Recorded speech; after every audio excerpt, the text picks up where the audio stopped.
بسم اللہ الرحمن الرحیم۔ دین و مذہب۔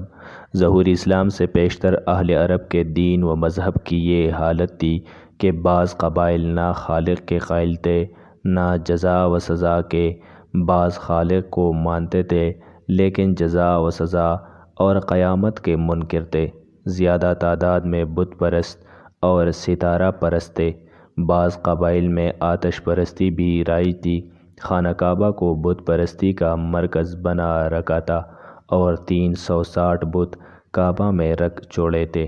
شام کی طرف سے آ کر مدینہ اور اس کے گرد و نواح میں کچھ یہودی بھی آباد ہو گئے تھے، اور یہودیوں کی یہ آبادی سیدنا موسیٰ علیہ السلام کی وفات کے چند روز بعد ہی سے تھی۔